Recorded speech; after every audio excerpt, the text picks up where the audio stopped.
मंगल द्रौ सुदशरथ अजर बिहारी दीन दयाल बिरद संपदि हरौ नाथ मम संकट रामचंद्र की जय। आओ हनुमान जी सुनो तेज कामदेव के शत्रु शिव जी के सेव भाव जन्म मृत्यु के भय को हरने वाले काल रूपी मत वाले हाथी के लिए सिंह के स्नान योगिकों के स्वामी योगीश्वर ज्ञान के द्वारा जानने योग्य गुणों की निधि अज्ञे निर्गुणी निर्विकार माया से परे देवताओं के स्वामी दुष्टों के वध में तत्पर ब्राह्मण वृंद के एकमात्र देवता रक्षक जल वाले मेघ के समान सुंदर श्याम कमल के से नेत्र वाले पृथ्वीपति राजा के स्वरूप में परम देव श्री राम जी की मैं वंदना करता हूँ। सन और चंद्रमा की सी कांति के अत्यंत सुंदर शरीर वाले व अतिरिक्त चमक के वस्त्र वाले काल के समान अथवा काले रंग के भयानक सर्पों का भूषण धारण करने वाले गंडा और चंद्रमा के प्रेमी काशीपति कलयुग के पाप समूह का नाश करने वाले कल्याण के कल्प वृक्ष गुणों के निधान और कामदेवों को भस्म करने वाले पार्वती पति वंदनीय श्री रण जी को मैं नमस्कार करता हूँ। जो सत्य पुरुषों को अत्यंत दुर्बल है वह क्लिप मुकित के दे डालते हैं और जो दुष्टों को दंड देने वाले हैं वे कल्याणकारी श्री शंभु मेरे कल्याण का विस्तार करे। लव निमेश में परमाणु वर्ष युग और कल्प जिनके प्रचंड बाण हैं और काल जिनका धनुष है, हे मन तू उन श्री राम जी को क्यों नहीं बजाता। समुद्र के वचन सुनकर प्रभु श्री राम जी ने मंत्रियों को बुलाकर ऐसा कहा, अब विलंब किस लिए हो रहा है। सेतु पुल तैयार करो जिसमें सेना उतरे। जामबंद बनवाने वाले हाथ जोड़कर कहा, हे सूर्य कुल के ध्वजा स्वरूप कीर्तक को बढ़ाने वाले श्री राम जी सुनिए। हे नाथ सबसे बड़ा सेतु तो आपका नाम ही है, जिस पर चढ़कर जिसका आश्चर्य लेकर मनुष्य संसार रूपी समुद्र से पार हो जाते हैं। फिर यह छोटा सा समुद्र पार करने में कितनी देरी लगेगी। और ऐसा सुनकर फिर पवन कुमार श्री हनुमान जी ने कहा, प्रभु का प्रताप भारी बंडवानल समुद्र की आग के समान है। इसने पहले समुद्र के जल को सोख लिया था, परंतु आपके शत्रुओं की स्त्रियों के आंसुओं की धाराओं से यह फिर भर गया और उसी से खारा भी हो गया। हनुमान जी की यह अत्यंत अलकुंठ पूर्ण युक्ति सुनकर वानर श्री रघुनाथ जी की ओर देखकर हर्षित हो गए। जाब मन बनाने नल नील दोनों भाइयों को बुलाकर उन्हें सारी कथा कह सुनाई और कहा, मन में श्री राम जी के प्रतापों को स्मरण करके सेतु तैयार करो। राम प्रताप से कुछ भी परिश्रम नहीं होगा। फिर वानरों ने समूह को बुला लिया और कहा, आप सब लोग मेरी कुछ विनती सुनिए। अपने हृदय में श्री राम के चरण कमलों को धारण कर लीजिए और सब भालू और वानरे खेल दीजिए। विकट वानरों का समूह आप दौड़ जाइए और वृक्षों का पर्वतों के समूह को उखाड़ लाइए। यह सुनकर वानर और भालू हु हाहाकार करके श्री रघुनाथ जी के प्रताप समूह की अथवा प्रताप के पूज श्री राम जी की जय पुकारते हुए चले। बहुत ऊंचे ऊंचे पर्वतों और वृक्षों को खेले की तरह उखाड़ कर उठा लेते हैं और ला कर नल नील को दे देते हैं। वे अच्छी तरह गढ़कर सुंदर से हेतु बताते हैं। वानर बड़े बड़े पहाड़ ला कर देते हैं और नल नील उन्हें गेंद की तरह ले लेते हैं। सेतु की अत्यंत सुंदर रचना देखकर कृपा सिंधु श्री राम जी हंस कर वचन बोले, यह यहाँ की भूमि परम परमणीय और उत्तम है। इसकी असीम महिमा वर्ण नहीं की जा सकती है। मैं यहाँ शिव जी का स्थापना करूँगा। मेरे हृदय में यह महान संकल्प है। श्री राम जी के वचन सुनकर वानराज सुग्रीव ने बहुत से दूत भेजे, जो सब क्षेत्र मुनियों को बुला कर ले आए। श्री शिवलिंग की स्थापना करके विधि पूर्वक उसका पूजन किया। फिर भगवान बोले, शिव जी के समान मुझको दूसरा कोई प्रिय नहीं है। जो शिव से द्रोह रखता है और मेरा भक्त कहलाता है, वह मनुष्य सपन में भी मुझे नहीं पाता। शंकर जी से विमुख होकर विरोध करके जो मेरी भक्ति चाहता है, वह नरकगामी मूर्ख और अल्प बुद्धि है। जिनको संडृजी प्रिया, परंतु जो मेरे द्रोही है एवं जो शिव जी के द्रोही है और मेरे दास बनना चाहते हैं, वे मनुष्य कल्प भर घोर नरक में निवास करते हैं। जो मनुष्य मेरे स्थापित किए हुए हैं इन राम धीरज को दर्शन करेंगे, वे शरीर छोड़कर मेरे लोक को जाएंगे और जो कंडा जल लाकर इन पर चढ़ाएंगे वह मनुष्य संजीव मुक्ति पावेंगे, अर्थात मेरे साथ एक हो जाएगा। जो छल छोड़कर और निवासक का होकर श्री राम जी के धर्म जी को की सेवा करेंगे, उन्हें शंकर जी मेरी भक्ति देंगे। और जो मेरे बनाए सेतु का दर्शन करेगा वह बिना ही परिश्रम संसार रूपी समुद्र पर जाएगा। श्री राम जी के वचन सबको मन में को अच्छे लगते हैं। दंतन में क्षेत्र मुनि अपने अपने आश्रमों को लेट आए। शिव जी कहते हैं, हे पार्वती, श्री रघुनाथ जी यह रीति है कि वे शरणागत पर सदा प्रीति करते हैं। चतुर नल और स्नेतलु सेतु बांधा श्री राम जी की कृपा से उनका यह उज्जवल यश सर्व फैल गया हो। जो पत्थर आप ढूंढते हैं और दूसरों को डुबा देते हैं, वे ही जहाज के समान सैव्य तैरने वाले और दूसरों को पार ले जाने वाले हो गए। यह न तो समुद्र की महिमा वर्ण की गई है, न पत्थरों का गुण है और न वानरों की कोई करामात है। श्री रघुवीर जी के प्रताप से पत्थर भी समुद्र पर गए। ऐसे श्री राम जी को छोड़कर जो किसी दूसरे स्वामी को जाकर भजते हैं, वे निश्चय ही मंदबुद्धि हैं। नल नील ने सेतु बांधकर उसे बहुत मजबूत बनाया। देखने पर कृपा निधान श्री राम जी के मन को बहुत ही अच्छा लगा। सेना चली जिसका कुछ वर्ण नहीं हो सकता। योद्धा वानरों के समुदाय गरज रहे हैं। कृपालु श्री रघुनाथ जी सेतुबंदी के तट पर चढ़कर समुद्र का विस्तार देखने लगे। करुणाकंद करुणा के मूल प्रत्येक मूल प्रभु के दर्शन के लिए सब जलचरों के समूह प्रकट हो गए। जल के ऊपर निकल आए। बहुत तरह के मगर, नाग, घड़ियाल, मच्छर और सर्प के थे, जिनके 100 योजनाओं के बहुत बड़े विशाल थे। शरीर कुछ थे ऐसे भी जंतु थे जो उनकी भी खा जाए किसी के डर से तो वे भी डर रहे थे। वे सब वर विरोध भूलकर प्रभु के दर्शन कर रहे हैं, हटाने फिर भी नहीं हटते। सबके मन हर्षित हैं, सब सुखी हो गए। उनकी आकड़ के कारण जल नहीं दिखाई पड़ा। वे सब भगवान का रूप देखकर आनंद और प्रेम से मगन हो गए। प्रभु श्री रामचंद्र जी की आज्ञा पाकर सेना चली। वानर सेना की विपुलता अत्यधिक संख्या को कौन कह सकता है। सेतु बंदर पत्थर पर बड़ी भीड़ हो गई। इससे कुछ वानर अक्षर मार्ग से उड़ने लगे और दूसरे कितने ही जलचर जीवों पर चढ़ कर पार जा रहे हैं। कृपालु रघुनाथ जी तथा लक्ष्मण जी दोनों भाई ऐसा कौतुक देखकर हंसते हुए चले। श्री रघुवीर जी सेना सहित समुद्र के पार हो गए। वानरों और उनके सेनापतियों की भीड़ कहीं जा नहीं सकती। प्रभु ने समुद्र के पार डेरा सा और सब वानरों को आज्ञा दी कि तुम जाकर सुंदर फल मूल खाओ। यह सुनते ही ऋष वानर जहाँ तहाँ दौड़ पड़े। श्री राम जी के हित सेवा के लिए सब वृक्ष ऋतु समय की गति पर छोड़कर फल उठे। वानर भालू मीठे मीठे फल खा रहे हैं, वृक्षों को हिला रहे हैं और पर्वतों की शिखारों को लकड़ी और फेंक रहे हैं। घूमते फिरते जहाँ कहीं किसी राक्षसों को पा जाते हैं तो सब उसे घेर कर खूब नाच नचाते हैं और दांतों से उसके नाक कान काट कर प्रभु का ये सयूस कहकर अथवा कहलाकर तब उसे जाने देते हैं। जिन राक्षसों के नाक और कान काटे डाले गए, उन्होंने रावण से सब समाचार कहा। समुद्र पर सेतु का बांधा जाना कानों से सुनते ही रावण घबरा दसों मुखों से बोल उठा। वन निधि निधि जलधि सिंधु वृष तोनी निधि कपित उदासी प्योधि नदी को सचमुच ही बांध लिया है।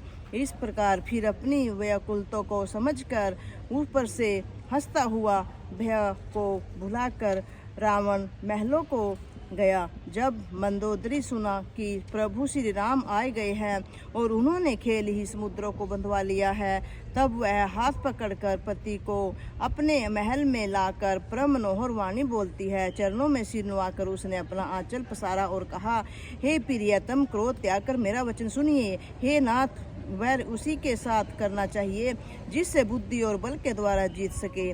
आप में से और श्री रघुनाथ जी में विषय ही कैसा अंतर है। जैसा जगनू और सूर्य में, जिन्होंने विष्णु रूप से अत्यंत बलवान मधु कटप दैत्य मारे और वारम और नृसिंह सब रूप में महान सूरवीर दीति के पुत्रों को हिरण्ययक्ष और हिरण्यकश्यप का सहार किया, जिन्होंने वान रूप में से बलि को बांधा, परशुराम मसरूप में से शत्रुभाव को मारा, वे ही भगवान पृथ्वी का भार हरण करने के लिए राम रूप में अवतीर्ण प्रकट हुए हैं। हे नाथ, उनका विरोध न कीजिए जिनके हाथ में काल, धर्म, कर्म और जीव सभी है। श्री राम जी के चरण कमलों में सिर निवाकर उनकी शरण में जाकर उनको जानकी जी सौंप दीजिए और आप पुत्रों को राज्य देकर वन में जाकर श्री रघुनाथ जी का भजन कीजिए। हे नाथ, श्री रघुनाथ जी को तो दीनों पर दया करने वाले हैं। सम्मुख शरण जाने पर तो भांग भी की नहीं खाता। आपको तो जो कुछ करना चाहिए था वह सब आप कर चुके। आपने देवता, राक्षस तथा चर अचर सभी को जीत लिया है। हे दसमुख सत्यनेसी नीति कहते हैं कि चौथेपन बुढ़ापे में राजा को वन में चला जाना चाहिए। हे स्वामी, वहाँ वन में आप उनका भजन कीजिए जो सृष्टि के रचने वाला, पालने वाला और संहार करने वाला है। हे नाथ, आप विषयों को सारी समता छोड़कर उन्हीं शरणगत पर प्रेम करने वाले भगवान का भजन कीजिए, जिनके लिए क्षेत्र मुनि साधन करते हैं और राजा राज्य छोड़कर वैरागी हो जाते हैं। वही कौशल्याधीश श्री रघुनाथ जी आप पर दया करने वाले आए हैं। हे प्रियतम, यदि आप मेरी सीख मान लेंगे तो आपका अत्यंत पवित्र और सुंदर यश तीनों लोकों में फैल जाएगा। ऐसा कहकर नेत्रों में करुणा का जल भरकर और पति के चरण पकड़कर कांपते हुए शरीर से मंदोदरी कहा, हे नाथ, श्री रघुनाथ जी का भजन कीजिए जिससे मेरा सुहाग अचल हो जाएगा। तब रावण ने मंदोदरी को उठाया और वह दुष्ट उससे अपनी प्रभुता कहने लगा, हे प्रिया, सुन, तूने व्यर्थ ही भी भय मान रखा है। पता तो जगत में मेरे समान योद्धा है कौन। वरुण, कुबेर, पवन, यमराज आदि सभी दिव्यलोकों को तथा कालकों को भी मैंने अपनी भुजाओं के बल से जीत रखा है। देवता, दानव और मनुष्य सभी मेरे वश में हैं। फिर तुझको यह भय किस कारण उत्पन्न हो गया है। मंदोदरी ने उसे बहुत तरह से समझा कर कहा, किंतु रावण ने उसकी एक भी बात न सुनी और वह फिर सभा में जाकर बैठ गया। मंदोदरी ने हृदय से ऐसा जान लिया कि काल के वंश होने से पति को अभिमान हो गया है। सभा में आकर उसने मंत्रियों से पूछा कि शत्रु के साथ किस प्रकार से युद्ध करना होगा। मंत्री कहने लगे, हे राक्षसों के नाथ, हे प्रभु, सुनिए, आप बार बार क्या पूछते हैं। कहिए तो ऐसा कौन सा बड़ा भय है जिसका विचार किया जाए। भय की बात की क्या है। मनुष्य और वानर, भालू तो हमारे भोजन की सामग्री है। कानों से सबके वचन सुनकर रावण का पुत्र पर हंसता हाथ जोड़कर कहने लगा, हे प्रभु, नीति के विरुद्ध कुछ भी नहीं करना चाहिए। मंत्रियों में बहुत ही थोड़ी बुद्धि है। तो कहिए, ये सभी मूर्ख खुशमादी मंत्री ठुकुर साहित हाथी महू देखी कह रहे हैं। हे नाथ, इस प्रकार की बातों से पूरा नहीं पड़ेगा। एक ही बंदर समुद्र लांघ कर आया था, उसका चरित्र सब लोग अब भी मन ही मन गाया करते हैं, स्मरण किया करते हैं। उस समय तुम लोगों में से किसी को भूख न थी, बंदर तो तुम्हारा भोजन ही है, फिर नगर जलाते समय उसे पकड़कर क्यों नहीं खा लिया। इन मंत्रियों ने स्वामी आपको ऐसा संपत्ति सुनाई है जो सुनने में अच्छी है, पर जिससे आगे चलकर दुख पाना होगा। जिसने खेल में समुद्र भांग लिया और जो सोना सहित सुबेल पर्वत पर आ उतरा। हे भाई, कहो, यह वह मनुष्य है जिसे कहते हो कि हम खा लेंगे। सब गाल फुला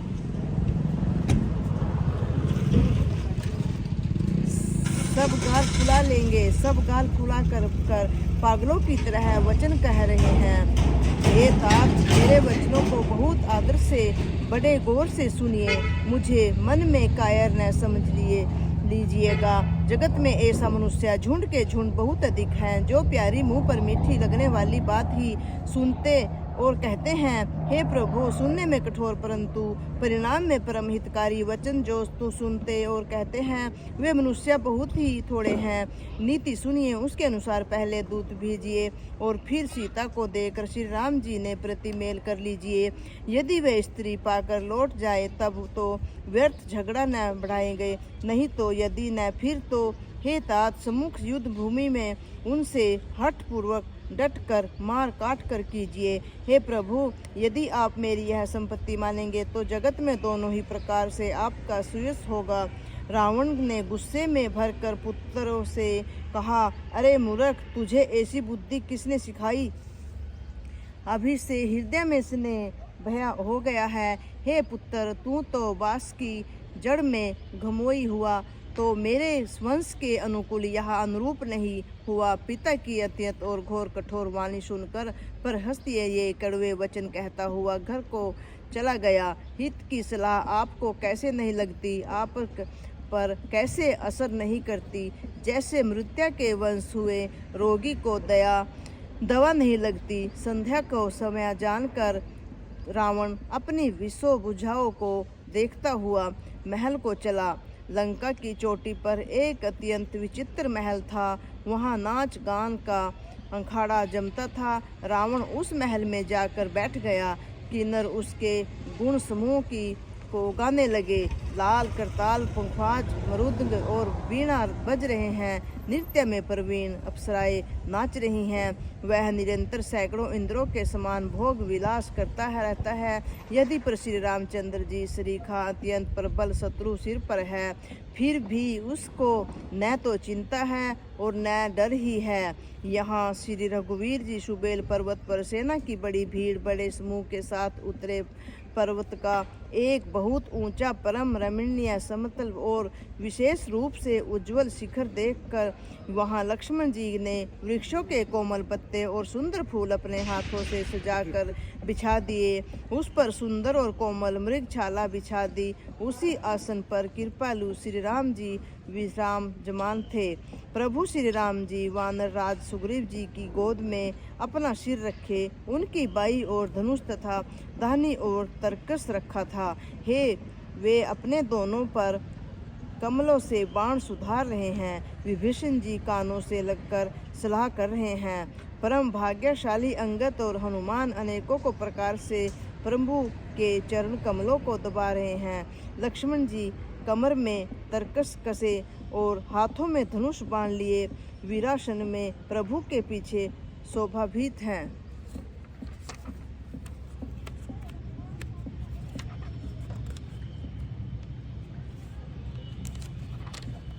इस प्रकार कृपा रूप सौंदर्य और गुणों की धाम श्री रामचंद्र जी विराजमान है। वे मनुष्य धन्य हैं जो सदा इस ध्यान में लगाए रहते हैं। पूर्व दिशा की ओर देखकर प्रभु श्री राम जी ने चंद्रमा को उदय हुआ देखा।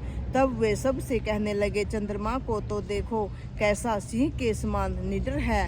पूर्व दिशा रूपी पर्वत की गुफा में रहने वाला अत्यंत प्रताप भेज रहे हैं। तेज और बलिक राशि यह चंद्रमा की रूपी सिंह अंधकारी रूपी मत वाले हाथी के मस्तकों को विदीर्ण करके आकाश रूपी वन्य में निर्भर विचर रहा है। आकाश में बिखरे हुए तारों को तारे मोतियों के समान है, जो रात्रि रूप सुंदरी स्त्री के भंडार है। प्रभु ने कहा, भाइयों, चंद्रमा के में जो कालापन है वह क्या है? अपनी अपनी बुद्धि के अनुसार कहो। सुग्रीव ने कहा, हे रघुनाथ जी, सुनिए, चंद्रमा में पृथ्वी छाया दिखाई दे रही है।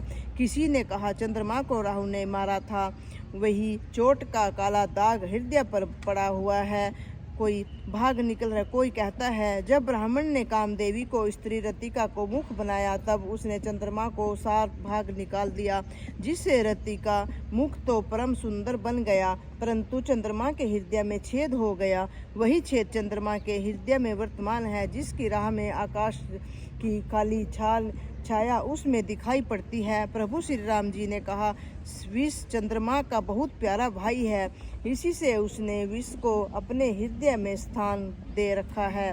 विष युक्त अपने किरण समूह को फैलाकर वह वियोगी नर नारियों को जलाता रहता है। हनुमान जी ने कहा, हे प्रभु सुनिए, चंद्रमा आपका प्रिय दास आपकी सुंदर श्याम मूर्ति चंद्रमा की हृदय बसती है, वही श्यामा की झलकी चंद्रमा में है।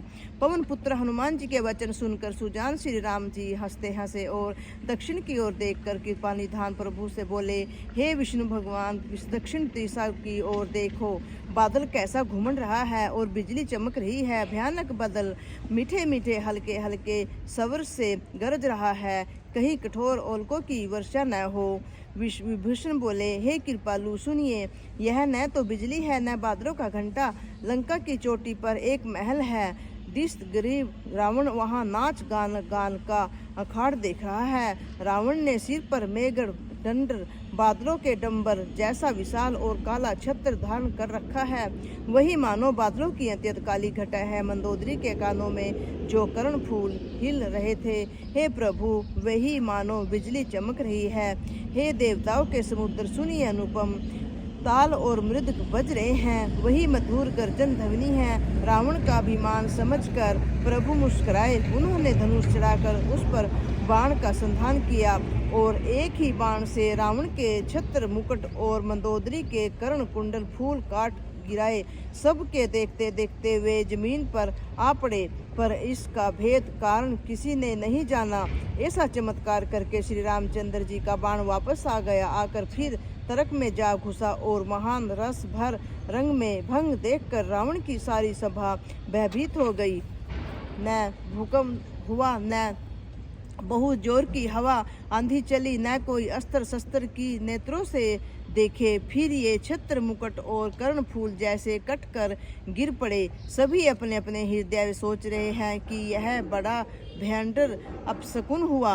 सभा को भयभीत देखकर रावण ने हंसकर युक्ति रचकर ये वचन कहे, सिरों को गिराना भी जिसके लिए निरंतर शुभ होती है, उसी के लिए मुकुट का गिराना अपशकुन हो कैसा। अपने अपने घर जाकर सो जाओ, सो रहे, उन डरने की कोई बात नहीं है। तब सब लोग सिर नुआकर घर गए। जब से कर्णफूल पृथ्वी पर गिरा, तब से मंदोदरी के हृदय सोच बस गया। नेत्रों में जल भरकर दोनों हाथ जोड़कर वह रावण से कहने लगी, हे प्राणनाथ मेरी विनती सुनिए, हे प्रियतम श्री राम जी से विरोध छोड़ दीजिए, उन्हें मनुष्य जाकर मन में हट कर न पकड़े रहिए। मेरे इन वचन पर विश्वास कीजिए कि वे रघुकुल के सिमरोनी मणि श्री रामचंद्र जी विश्वरूप हैं। यह सारा विषय उन्हीं का रूप है। वेद जिनके अंड अंड में लोकों की कल्पना करते हैं, पाताल जी जिन विश्वरूप भावक भगवान को चरण है, ब्राह्मण लोक सिर है, अन्य बीच के सब लोकों का विश्राम स्थित जिनके अन्य भिन्न भिन्न अंडों पर भयंकर काल जिनका मुकुट सी चाल बहरों का चलना है, सूर्य नेत्र बादलों का समूह बाल है, अधि अवश्नी कुमार जिनकी नासिका है और रात दिन जिनके अपार निमेष पलक मारना और खोलना है, दसों दिशाओं का कान है। वेद ऐसा कहते हैं, वायु वास है और वेद जिनकी अपनी वाणी है, लोभ जिनका अधर होठ है, यमराज भयानक दांत है, माया हंसी दीपक बुझाए हैं, अग्नि मुख और वरुण जीभ है, उत्पत्ति पालन और प्रलय जिनकी चेष्टा क्रिया है, 18 प्रकार की असंख वनस्पतियाँ जिनकी रोमावली है और पर्वत अस्थितियाँ हैं, नदियाँ नसोकों का जाल है, समुद्र पेट है और नरक जिनकी नीचे की इंद्रियां हैं। इस प्रकार प्रभु विश्व में से अधिक कल्पना उहा पोहा क्या ही जाए। शिव जी जिनका अहंकार है, ब्रह्मा बुद्धि चंद्रमा मन है और महान विष्णु ही चिंत है, उन्हीं चंद्रा रूप भगवान श्री राम जी ने मनुष्य में निवास किया है। हे प्राणपति सुनिए, ऐसा विचार करके प्रभु से वैर छोड़कर रघुवीर जी के चरणों में प्रेम कीजिए, जिससे मेरा सुहाग न जाए। पत्री के वचन कानों से सुनकर रावण खूब हंसा और बोला, आहो मोह अज्ञान की महिमा बड़ी बलवान है। स्त्री का स्वभाव सब सत्य ही कहते हैं कि उसके हृदय में 8 अवगुण सदा रहते हैं, साहस, झूठ, चलता, माया, छल, भया, डरपोकपन, अविवेक, मूर्खता, अपवित्रता और निर्दयता तूने शत्रु का सग्रम विराट रूप गया और मुझे उसका बड़ा भारी भय सुनाया। हे प्रिय, वह सब यह चराचर विषय है तो स्वभाव से ही मेरे वश में है।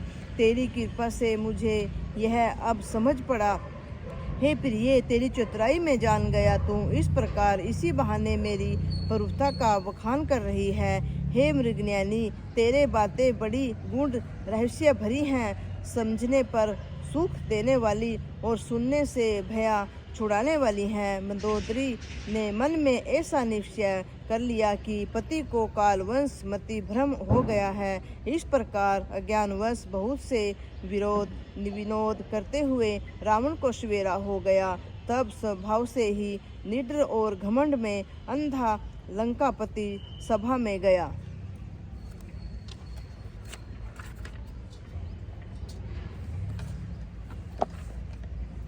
यद्यपि बादल अमृत सा जल बरसाते हैं तो भी वेद फूलता फलता इसी प्रकार चाहे ब्राह्मण के समान भी ज्ञानी गुरु मिले तो भी मूर्ख के हृदय चेत ज्ञान नहीं होता। यहाँ सुबेर पर्वत पर प्रातःकाल श्री रघुनाथ जी जागे और उन्होंने सब मंत्रियों को बुलाकर सलाह पूछी कि शीघ्र बताइए अब क्या उपाय करना चाहिए। जाम्बुक बनाने श्री राम के चरणों में सिर नवाकर कहा, हे सर्वज्ञ, सब कुछ जानने वाले हैं, हे सबके हृदय में बसने वाले अंतर्यामी, हे बुद्धि बल तेज धर्म गौर गुणों की राशि सुनिए। मैं अपनी बुद्धि के अनुसार सलाह देता हूँ कि बाली कुमार अंगद की दूत बनाकर भेजा जाए। यह अच्छी सलाह सबके मन में जच गई। कृपा ने के निधान श्री राम जी के अंगद से कहा, हे बल बुद्धि और गुणों के धाम बाली पुत्र, हे तात, तुम मेरे काम के लिए लड़ा जाओ। तुमको बहुत समझा कर क्या कहूँ, मैं जानता हूँ तुम परम चतुर और शत्रु से वही बातचीत करना जिससे हमारा काम और उसका कल्याण हो। प्रभु की आज्ञा सिर चढ़ाकर और उनके चरणों की वंदना करके अंगद जी उठे और बोले, हे भगवान श्री राम जी, आप जिस पर कृपा करें वही गुणों का समुद्र हो जाता है। स्वामी के सब कार्य अपने आप सिद्ध है। यह तो प्रभु ने मुझको आदर दिया है जो मुझे अपने कार्य पर भेज रहे हैं। ऐसा विचार कर युवराज अंगद का हृदय हर्षित और शरीर पुलकित हो गया। चरणों की वंदना करके और भगवान की प्रभुता हृदय में धरकर अंगद सबको सिर नुआकर चले। प्रभु के प्रताप हृदय में धारण किए हुए रण बाकुरे और वीर बलिपुत्र स्वाभाविक ही निर्भय है। लंका में प्रवेश करते हैं कि रावण के पुत्र से भेंट हो गई जो वहाँ खेल रहा था। बातों ही बातों में दोनों में झगड़ा बढ़ गया, क्योंकि दोनों ही अतुलित नित्य बलवान थे और फिर दोनों की युवस्था थी। उसने अंगद पर लात उठाई। अंगद ने वही पैर पकड़कर उसे घुमाकर जमीन से दे पटका मार गिराया। राक्षस के समूह भारी योद्धा देखकर जहां तहां भाग चले। वे डर के मारे पुकार भी न मचा सके। एक दूसरों को मरम असली बात नहीं बतलाते।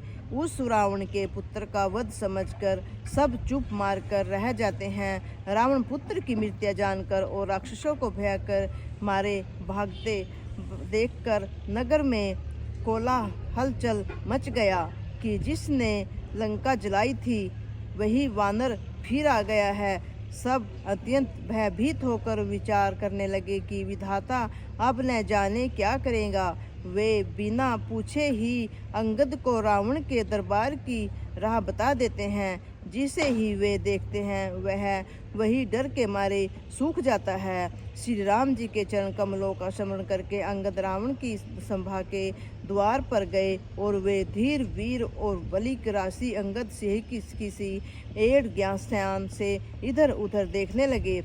तुरंत ही उन्होंने एक राक्षस को भेजा और रावण को अपने आने का समाचार सूचित किया।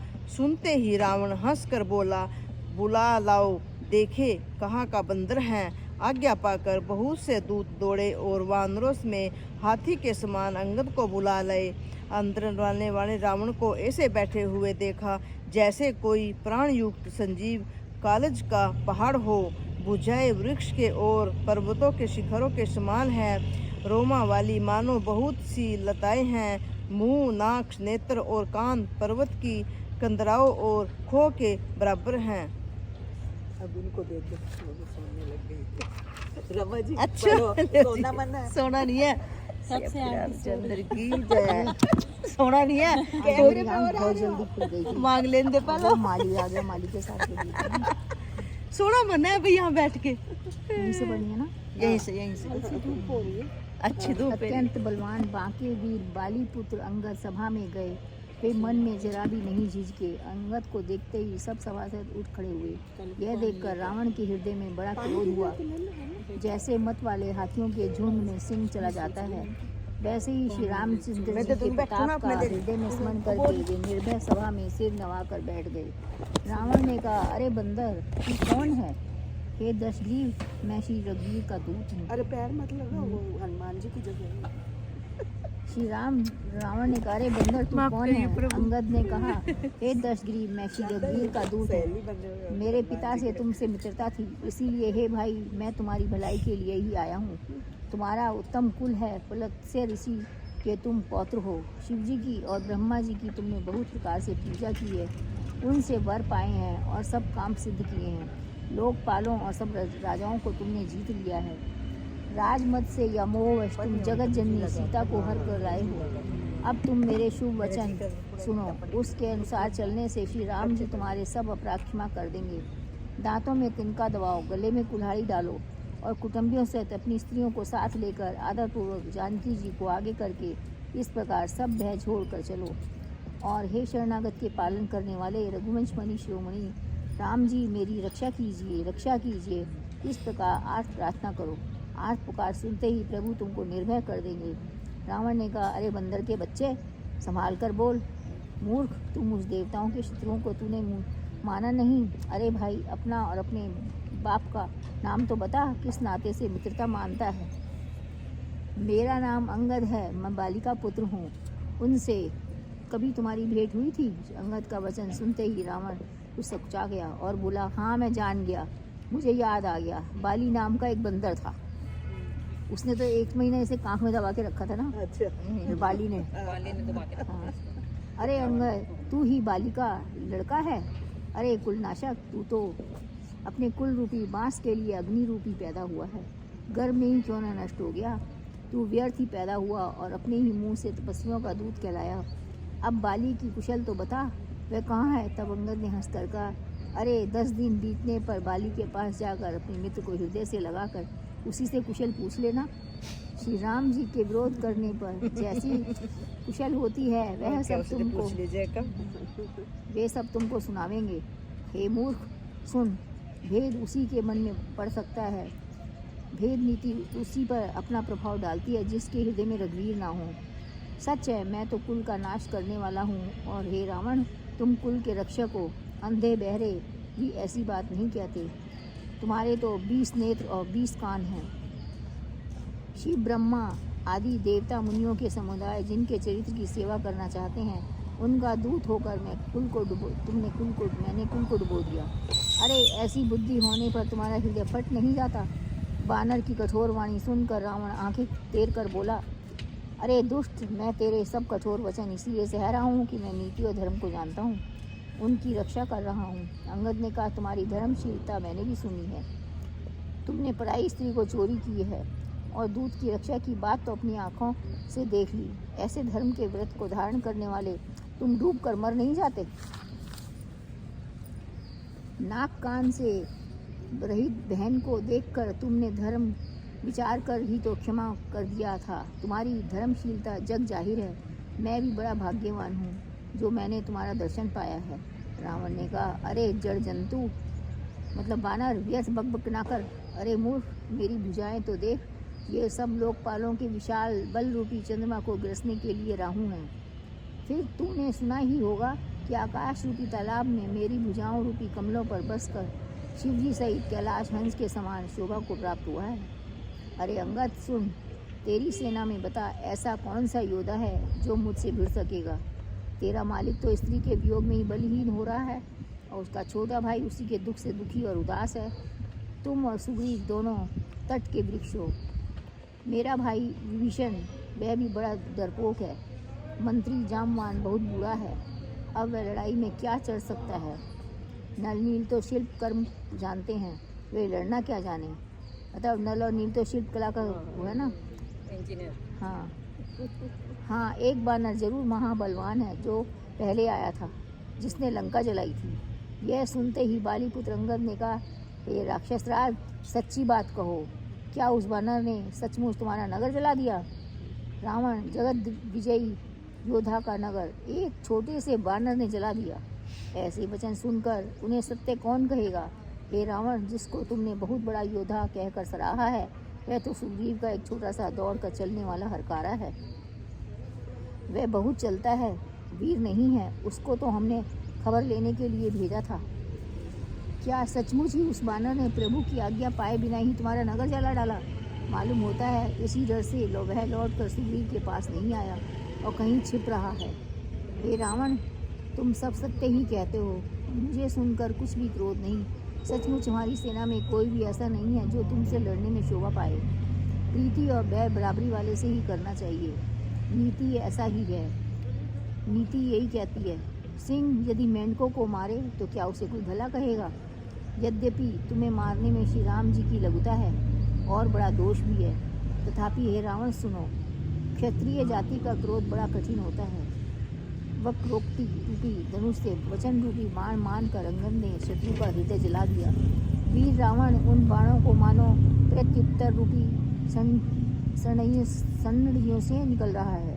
हे रावण, तब रावण हंसकर बोला, बंदर में एक बड़ा गुण है जो कि उसे पालता है। उसका वह अनेकों उपायों से भला करने की चेष्टा करता है। बंदर को धन्य है जो अपने मालिक के लिए लाज छोड़कर जहाँ तहाँ नाचता है, नाच कूद कर लोगों को रिझाकर मालिक का हित करता है। यह उसकी धर्म की निपुणता है।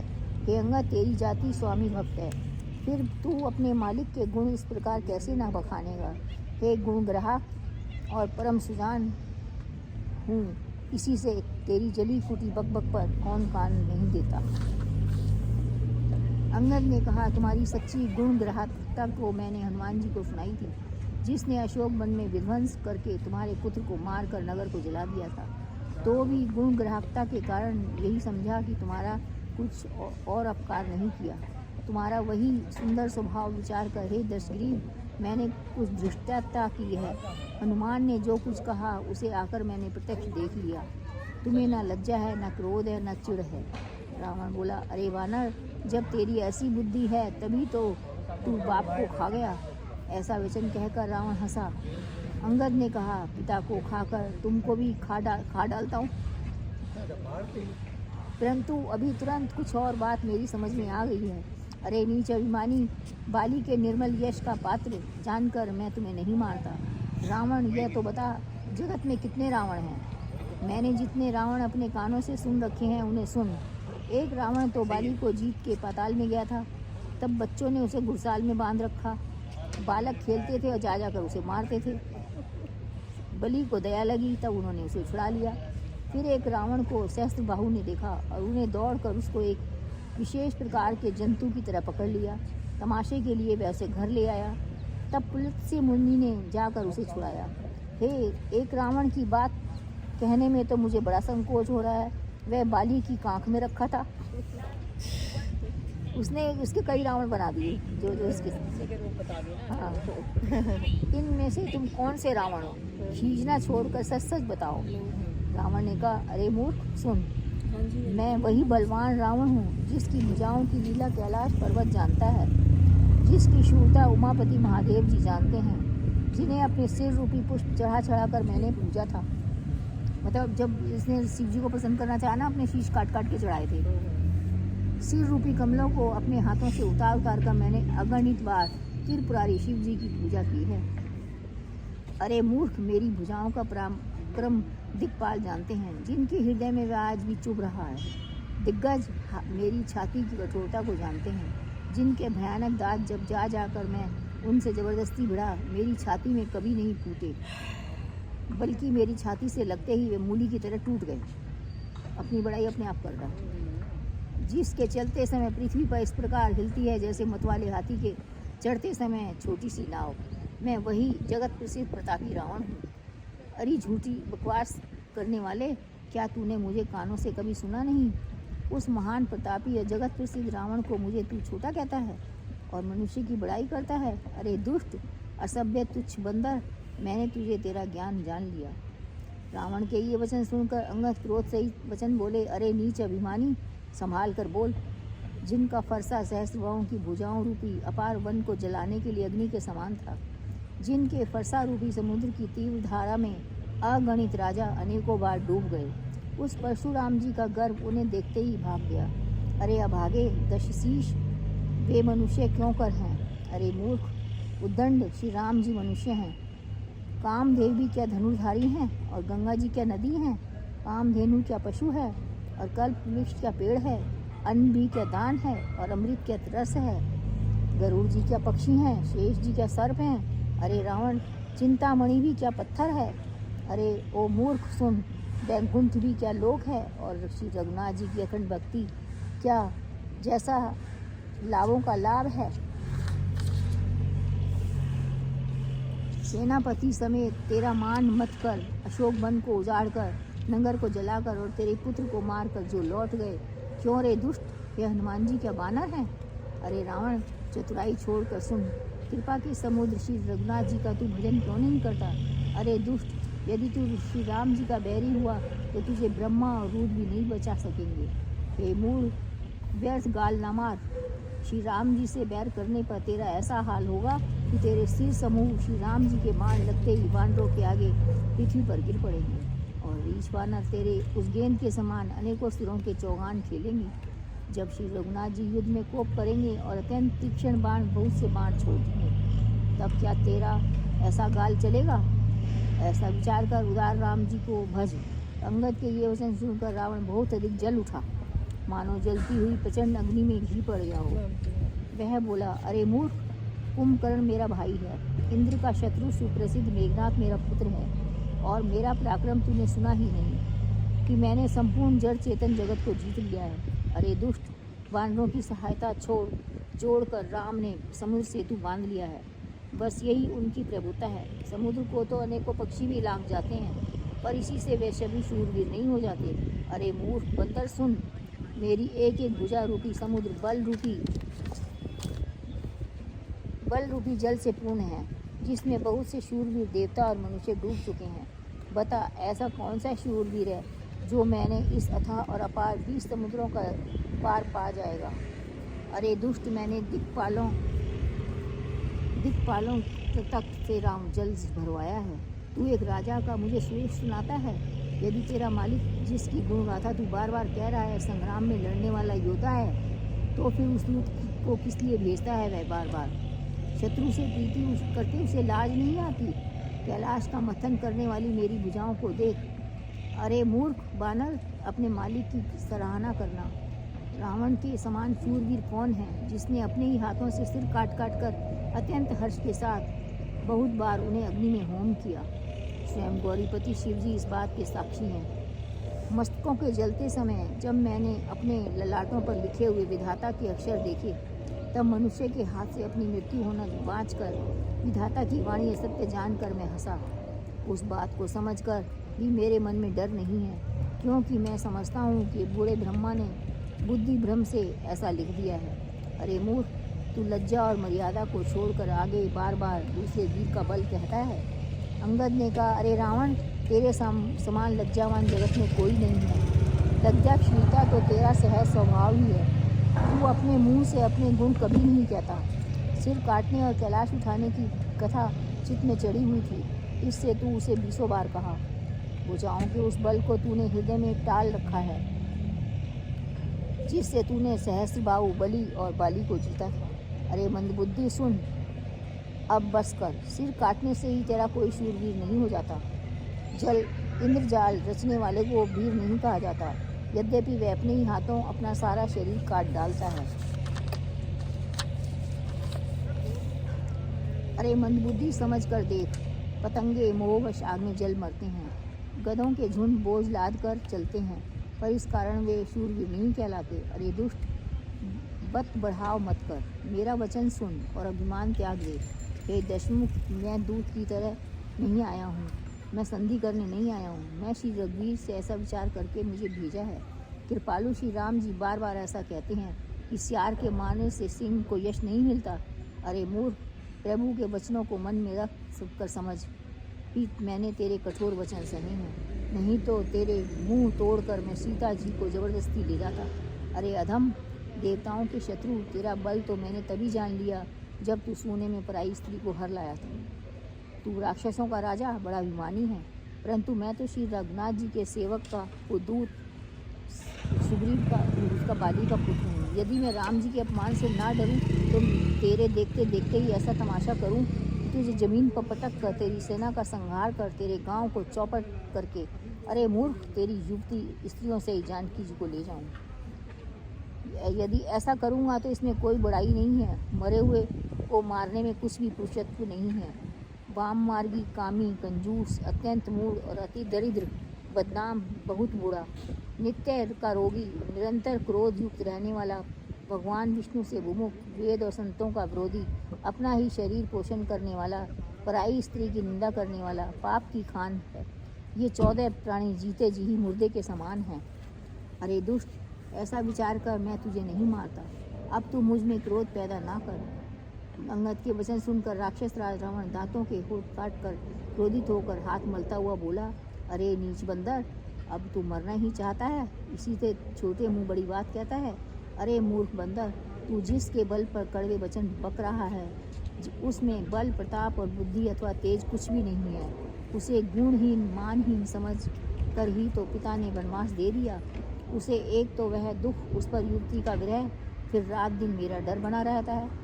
जिनके बल का तुझे गर्व है, ऐसे मनुष्यों, अनेकों मनुष्यों को तो राक्षस रात दिन खाया करते हैं। अरे मूर्ख, जिद छोड़कर समझ।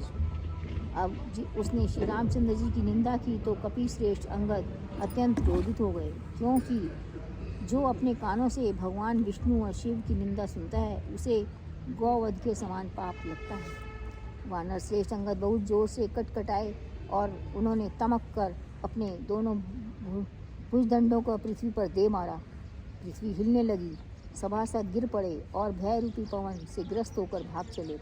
रावण गिरते गिरते संभल कर उठा, उसके अत्यंत सुंदर मुकुट पृथ्वी पर गिर पड़े। कुछ तो उसने उठाकर अपने सिरों पर सुधार कर रख लिया और कुछ अंगद ने उठाकर प्रभु श्री रामचंद्र जी के पास फेंक दिए। मुकुटों को आते देखकर बानर भागे, सोचने लगे, हे विधाता, क्या दिन में ही उल्कापात होने लगा है, अथवा क्या रावण ने क्रोध करके बार बार 4 वज्र चलाए हैं जो बड़े धाय के साथ वेग से आ रहे हैं। प्रभु ने हंसकर कहा, मन में डरो नहीं, यह ना उल्का है, ना वज्र है, ना केतु, ना राहु भी है। अरे भाई, ये तो रावण के मुकुट हैं जो बाली पुत्र अंगद के फेंके हुए आ रहे हैं। वो तो अंतर्यामी थे, वो समझ गए सब। पवन पुत्र श्री हनुमान जी ने उछलकर उनको हाथ से पकड़ लिया और लाकर प्रभु के पास रख दिया। रीछ और वानर तमाशा देखने लगे। उनका प्रकाश सूर्य के समान था। वहाँ क्रोधयुक्त रावण सबसे क्रोधित होकर कहने लगा, बंदर को पकड़ लो और पकड़कर मार डालो। अंगद यह सुनकर मुस्कुराने लगा। रावण फिर बोला, इसे मारकर सब योद्धा तुरंत दौड़ो और जहाँ तक कहीं 20 वानरों को पाओ वहीं खा डालो। पृथ्वी को बंदरों से रहित कर दो और जाकर तपस्वी भाइयों को जीते जी पकड़ लो। रावण के ये कोप भरे वचन सुनकर तब युवराज अंगद क्रोधित होकर बोले, तुझे गाल बजाते लाज नहीं आती? अरे निर्लज, अरे कुलनाशक, गला काट कर मर जा। मेरा बल देखकर भी क्या तेरी छाती नहीं फटती? अरे स्त्री के चोर, अरे कुमार के चलने वाले, अरे दुष्ट, पाप की राशि, मंद बुद्धि और कामी, तू सन्निपात में क्या दुर्वचन बक रहा है? अरे दुष्ट राक्षस राज, तू काल के वश हो गया है। इसका फल तू आगे बानर और भालुओं के चपेटे लगने पर पावेगा। राम मनुष्य हैं, ऐसा वचन बोलते ही अरे विमानी, तेरी जीभ गिर नहीं पड़ती? इसमें संदेह नहीं, तेरी जीभें सिरों के साथ रणभूमि में गिरेंगी। हे दशकंद, जिसके एक ही बाण से बाली मार को मार डाला, वह मनुष्य कैसे है? अरे कुजाती, अरे जड़, 20 आँखें होने पर भी तू अंधा है। तेरे जन्म को धिक्कार है। श्री रामचंद्र जी के बाण सबू तेरे रक्त की प्यास से प्यासे हैं, वे प्यासे ही रह जाएंगे। इस डर से अरे कड़वी बकवाद करने वाले नीच राक्षस, मैं तुझे छोड़ता हूँ। मैं तेरे दांत तोड़ने में समर्थ हूँ, पर क्या करूँ? श्री रघुनाथ जी ने मुझे आज्ञा नहीं दी है। ऐसा क्रोध आता है कि तेरे 10 मुंह तोड़ डालूं, लंका को पकड़ के समुद्र में डबो दूं। तेरी लंका गूलर के फल के समान है। तुम सब कीड़े उसके भीतर निडर होकर बस रहे हो। मैं बंदर हूँ, मुझे इस फल को खाते क्या देर लगेगी? पर उदार श्री रामचंद्र जी ने वैसी आज्ञा नहीं दी। अंगद की युक्ति सुनकर रावण मुस्कुराया और बोला, अरे मूर्ख, तू झूठ बोलना तूने कहाँ से सीखा? बाली ने कभी ऐसा गाल नहीं मारा। जान पड़ता है तू तपस्वियों से मिलकर लवार हो गया है। अंगद ने कहा, अरे 20 भुजा वाले, तेरी 10 जीवें मैंने नहीं उखाड़ डाली तो सचमुच मैं लवार ही हूँ। श्री रामचंद्र जी के प्रताप को समझकर अंगद क्रोधित हो गए थे और उन्होंने रावण की सभा में प्रण करके पैर रोक दिया, वहाँ पे पैर जमा लिया अपना और कहा, अरे मूर्ख, यदि तू मेरा चरण चाट से हटा सके तो श्री राम जी लौट जाएंगे। मैं सीता जी को हार गया। रावण ने कहा, हे सब वीरों सुनो, पैर पकड़कर बंदर को पृथ्वी पर पछाड़ दो। इंद्रजीत आदि अनेकों बलवान योद्धा जहाँ तहाँ से हर्षित होकर उठे। वे पूरे बल से बहुत से उपाय करके झपटते हैं, पर पैर टलता नहीं। तब नीचा सिर करके वे फिर अपने अपने स्थान पर जाकर बैठ जाते हैं। काकभूषुंडी जी कहते हैं, हे देवताओं के शत्रु फिर उठकर झपटते हैं, परंतु हे सर्पों के शत्रु गरुड़ जी, अंगद जी का चरण उनसे वैसे ही नहीं टलता। जैसे कुयोगी, जो विषयी पुरुष होते हैं ना, उन्हें कुयोगी कहते हैं। पुरुष मोह रूपी वृक्ष को नहीं उखाड़ सकते। करोड़ों योद्धा तो बल में मेघनाथ के समान थे, हर्षित होकर उठे। वे बार बार झपटते हैं, पर बानर का चरण नहीं उठता। तब लज्जा के मारे सिर नवाकर बैठ जाते हैं। जैसे करोड़ों विघ्न आने पर भी संत का मन नीति को नहीं छोड़ता, वैसे ही बानर अंगद का चरण पृथ्वी को नहीं छोड़ता। यह देखकर शत्रु रावण अमतचूर हो गया। अंगद का बल देखकर सब हृदय में हार गए। तब अंगद के ललकारने पर रावण स्वयं उठा। जब अंगद का चरण पकड़ने लगा तो बाली कुमार अंगद ने कहा, मेरा चरण पकड़ने से तेरा बचाव नहीं होगा। अरे मूर्ख, तू जाकर श्री रामचंद्र जी के चरण क्यों नहीं पकड़ता? यह सुनकर वह मनी मन बहुत सा सकुचा गया। उसकी सारी श्री जाती रही। वह ऐसा तेजहीन हो गया जैसे मध्याह्न में चंद्रमा दिखाई देता है। वह सिर नीचा करके सिंहासन पर जा बैठा, मानो सारी संपत्ति गंवा कर बैठा हो। श्री रामचंद्र जी जगत भर के आत्मा और प्राणों के स्वामी हैं। उनसे विमुख रहने वाला शांति कैसे पा सकता है? शिव जी कहते हैं, हे उमा, जिन श्री रामचंद्र जी के भ्रू विलास भौं के इशारे से विश्व उत्पन्न होता है, फिर नाश को प्राप्त होता है, जो तृण को वज्र और वज्र को तृण बना देते हैं, अत्यंत निर्बल को महाप्रबल और महान प्रबल को अत्यंत निर्बल कर देते हैं, उनके दूत का प्रण कहो कैसे टल सकता है? फिर अंगद ने अनेकों प्रकार से नीति कही, पर रावण ने नहीं माना, क्योंकि उसका काल निकट आ गया था। शत्रु के गर्व को चूर करके अंगद ने उसको प्रभु श्री रामचंद्र जी का सुयश सुनाया और फिर वह राजा बलि का पुत्र यह कहकर चल दिया, रणभूमि में तुझे खिला कर ना मारूं तो तब तक हम अभी क्या बड़ाई करूं। अंगद ने पहले ही सभा में आने से पूर्व ही उसके पुत्र को मार डाला था। वह संवाद सुनकर रावण दुखी हो गया। अंगद का प्रण देखकर सब राक्षस भय से अत्यंत ही व्याकुल हो गए।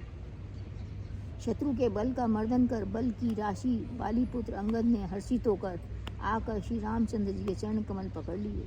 उनका शरीर पुलकित है और नेत्रों में आनंद अश्रुओं की जल भरा हुआ है। संध्या हो गई जानकर दशगिरी बिलखता हुआ महल में गया। मंदोदरी ने रावण को समझाकर फिर कहा, हे कांत, मन में समझकर बुद्धि को छोड़ दो। आपसे और श्री रघुनाथ जी से युद्ध शोभा नहीं देता। उनके छोटे भाई ने भी एक जरा सी रेखा खींच दी थी, उसे भी आप नहीं लांघ सके। ऐसा तो आपका पुरुषत्व है। हाँ, हे प्रियतम, आप उन्हें संग्राम में जीत पाएंगे जिनके दूत का ऐसा काम है। खेल से ही समुद्र लांघ कर वह वानरों से सिंह आपकी लंका में निर्भय चला आया। रखवालों को मारकर उसने अशोक वन उजाड़ डाला। आपके देखते देखते उसने अक्षय कुमार को मार डाला और संपूर्ण नगर को जलाकर राख कर दिया। उस समय आपके बल का गर्व कहाँ चला गया था? अब हे स्वामी, गाल ना मारिए, डींगे मता को। मेरे कहने पर हृदय में कुछ विचार करो। हे पति, आप श्री रघुपति को राजा मत समझो, बल्कि अंग जगन्नाथ चराचर के स्वामी और अत्यंत अतुलनीय बलवान जानिए। श्री राम जी के बाण का प्रताप तो नीच रावण मारीच भी जानता था, परंतु अपने आपने उसका कहना भी नहीं माना। जनक की सभा में अगणित राजागण थे, वहाँ विशाल अतुलनीय बल वाले आप ही थे। जब वहाँ शिव जी का धनुष तोड़कर राम जी ने जानकी जी को ब्याहा, तब आपने उनको संग्राम में क्यों नहीं जीता? इंद्रपुर जयंत उनके बल को कुछ कुछ जानता है। श्री राम जी ने पकड़कर केवल उसकी एक आँख ही फोड़ दी और उसे जीवित छोड़ दिया। शूर्पणखा की दशा तो आपने देख ही ली, तो भी आपके हृदय में उनसे लड़ने की बात सोचते हो? विशेष लज्जा नहीं आती तुम्हें? उन्होंने विरोध कर खरदूषण को मारकर लीला से कबंध को भी मार डाला था, और जिन्होंने बाली को एक ही बाण से मार दिया। हे दशकंध, आप उन्हें उसके महत्व को तो देखिए, समझिए। जिनसे खेल में समुद्र को लांग लिया और जो प्रभु सेना सहित सुबेल पर्वत पर उतर पड़े, उन सूर्य कुल के ध्वजा स्वरूप करुणामय भगवान ने आप ही के हित के लिए दूत भेजा, जिसने बीच सभा में आकर आपके बल को उसी प्रकार मथ डाला जैसे हाथियों के झुंड में आकर सिंह छिन्न भिन्न कर डालता है। रण में बाके अत्यंत विकट और वीर अंगद श्री हनुमान जिनके सेवक है। हे पति, उन्हें आप बार बार मनुष्य कहते हैं। आप व्यर्थ मान ममता मद का बोझा ढो रहे हैं। हाँ प्रियतम, आपने श्री रामचंद्र जी का विरोध कर लिया, और काल के विशेष वश होने से आप मन में अब भी ज्ञान नहीं उत्पन्न हो रहा है। काल दंड लेकर किसी को नहीं मारता, वह धर्म बल और बुद्धि और विचार को हर लेता है। हे स्वामी, जिसका काल निकट आ जाता है उसे आप ही की तरह भ्रम हो जाता है। आपके 2 पुत्र मारे गए और नगर जल गया। हे प्रियतम, अब भी पूर्ति कर लीजिए उस समाप्ति की। श्री राम जी से बैर त्याग दीजिए।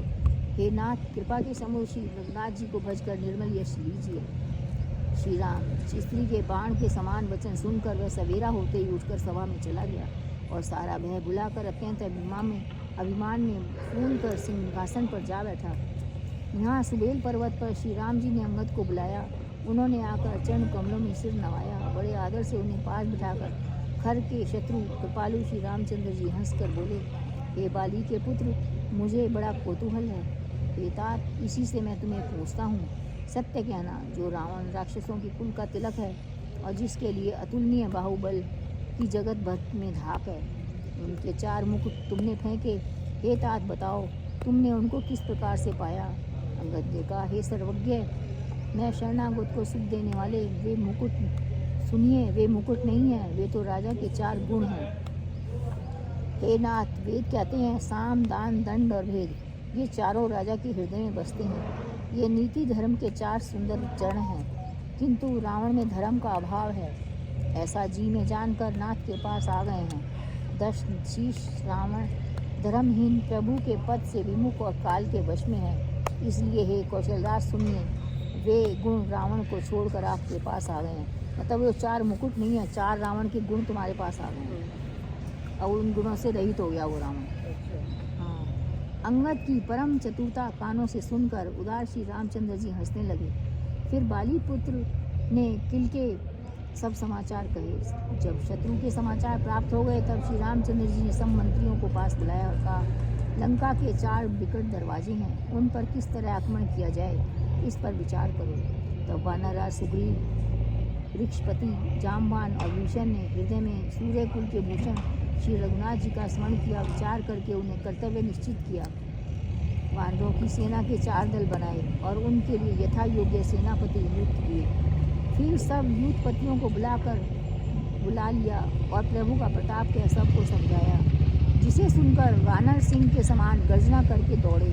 वे हर्षित होकर श्री राम जी के चरण में सिर नवाते हैं। पर्वतों के शिखर लेकर सब वीर दौड़ते हैं। कौशलराज श्री रघुवीर जी की जय पुकारते हुए भालू और वानर गरजते और ललकारते हैं। लंका को अत्यंत श्रेष्ठ किला जानते हुए भी वानर के श्री रामचंद्र जी के प्रताप से निडर होकर चले। चारों ओर से घिरी बादलों की घटा की तरह लंका को चारों दिशाओं में घेर कर वे मुंह से ही डंके और भेरी बजाने लगे। मतलब उनके पास भेरी वेरी कुछ नहीं है, मुंह से ही आवाज़ें निकलने लगी। महान बल की सीमा वे वानर भालू सिंह के समान ऊंचे स्वर से श्री रामचंद्र जी की जय, लक्ष्मण जी की जय, वानरराज सुग्रीव की जय ऐसी गर्जना करने लगे। लंका में बड़ा भारी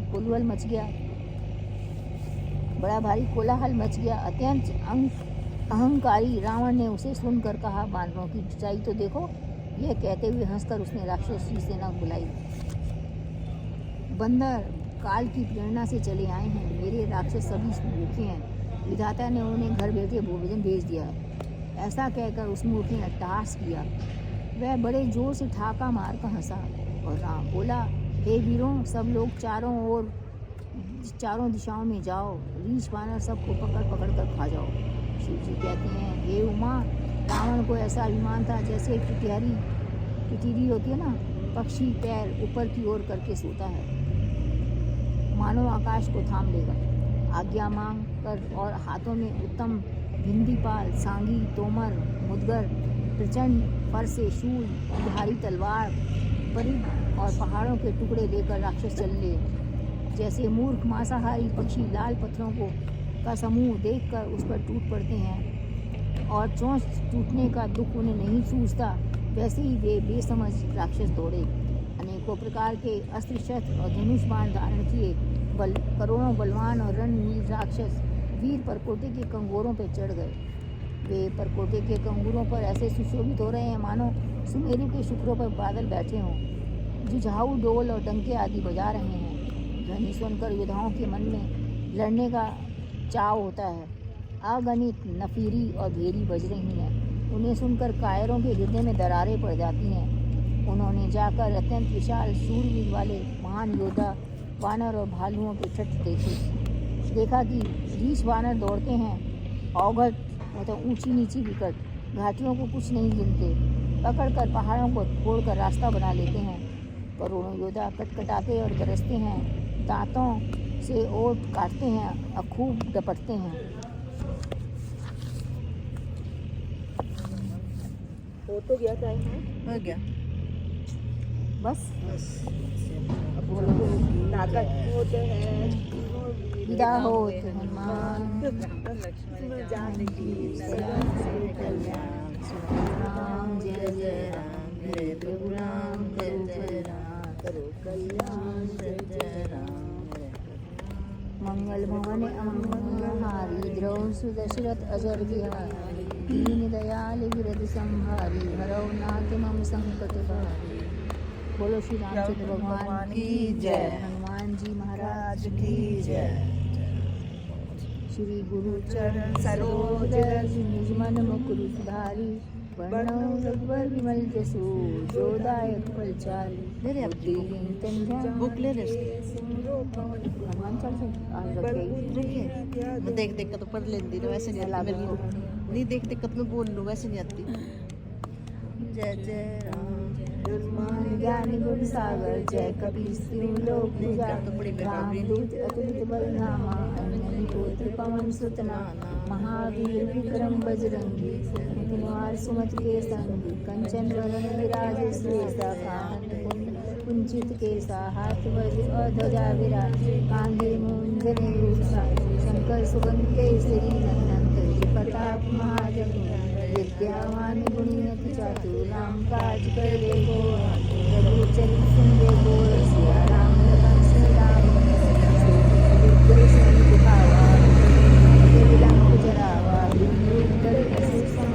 रामचंद्र के पास सवार, लाए संजीवन लखन जिया, श्री हरि हर्षि उल्लास, रघुपति कीन्ही बहुत बड़ाई, तुम मम प्रिय भरत सम भाई, सहस बदन तुम यश गावे, अस कैसे कंठ लगावे, सनकादिक ब्रह्मादि मुनीसा, नारद शाह सहित ऐसा, यम कुबेर दिखपाल जहाँ ते, कभी को भी कह सके तुम उपकार सुग्रीव कीना, राम मिलाए राजपद दीना, तुमरो मंत्र विभीषण माना, लंकेश्वर भय सब जग जान, सहस्त्र योजन पर भानु, लीलो ताहि मधुर फल जान, प्रभु मुद्रिका मेली मुख माही, जल्दी लाग गई असुर नाहि, दुर्गम काज जगत के जेते, सुगम अनुग्रह तुमरे देते, राम दुआरे तुम रखवाले, बहुत न के अंग सारे, बेल सुख लहे तुम्हारी शरण, शत्रुओं को डरना आपन देश हमारा हुआ। तीन लोक हाँकते कापे भूत पिशाच निकट नहीं आवे। महावीरा जब नाम सुनावे नासे रोग हरे सब पीरा। जपत निरंतर हनुमत वीरा संकट से हनुमान छुड़ावे। मन करम वंचन ध्यान जो लावे सब पर राम तपस्वी राजा। तिनके काज सकल तुम राजा बेतासु अमित जीवन फल पावे। चारों युग प्रताप तुम्हारा प्रसिद्ध है जगत उजियारा। साधु संत के तुम रखवाले असुर निकट नंदन राम दुलारे। दिनांत ध्याता अवसर दिनी जानकी माता। राम श्याम तुम्हारे प्यासा सदा रहो रघुवीर के दासा। तुम्हारे भजन राम को आए जन्म जन्म के दुख बिसराए। अंत काल रघुवीर पाई जहाँ जन्म भक्त कहाई। और देवता चितने धरिए हनुमत से भी सर्व सुख करे। संकट हर मिटते सब पीरा जो सुमिरे हनुमत बलबीरा। जय जय जय हनुमान गोसाई कृपा करो गुरुदेव के दाई। यह सतबार पाठ कर कोई छुटे बंदी मास कोई। जो यह पढ़े हनुमान चालीसा होए सिद्ध साखी गोरी सा। तुलसीदास सदा हरि चेरा कीजे नाथ हृदय से डेरा। पवन तले संकट हरना मरण मुरी रोग। राम लखन सीता सहित हृदय बसु सब रूपति। राम जय जय राम मेरे प्रभु राम जय जय राम। मंगल जय जय राम मंगलहारी द्रौ सुदशरथ अजर बिहारी। दयाल विरद संभारी हरौ नाथ मम संकट। बोलो श्री रामचंद्र भगवान की जय। जय। राम राम एक राम राम दो राम राम तीन राम राम चार राम राम पाँच राम राम छः राम राम सात राम राम आठ राम राम नौ राम राम 10 राम राम 11 राम राम 12 राम राम 13 राम राम 14 राम राम 15 राम राम 16 राम राम 17 राम राम 18 राम राम 19 राम राम 20 राम राम 21 राम राम 22 राम राम 23 राम राम 24 राम राम 25 राम राम 26 राम राम 27 राम राम 28 राम राम 29 राम राम 30 राम राम 31 राम राम 32 राम राम 33 राम राम 34 राम राम 35 राम राम 36 राम राम 37 राम राम 38 राम राम 40 राम राम 40 राम राम 41 राम राम 42 राम राम 43 राम राम 40 राम राम 45 राम राम 40 राम राम 47 राम राम 48 राम राम 49 राम राम 50 राम राम 51 राम राम 52 राम राम 53 राम राम 54 राम राम 55 राम राम 56 राम राम 57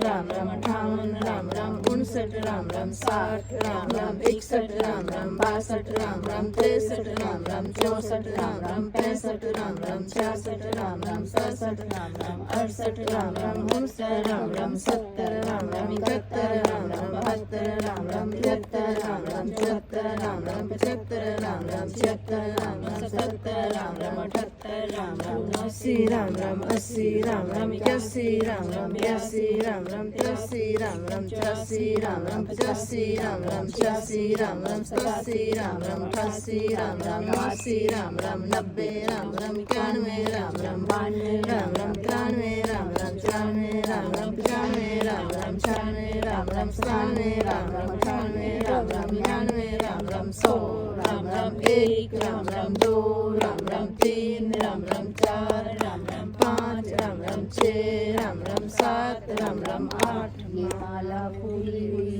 मन का 108 मनोकामना पूरी राम सियावर राम जय जय राम मेरे प्रभु राम जय जय राम करो कल्याण जय जय राम। बोलो श्री रामचंद्र भगवान की जय।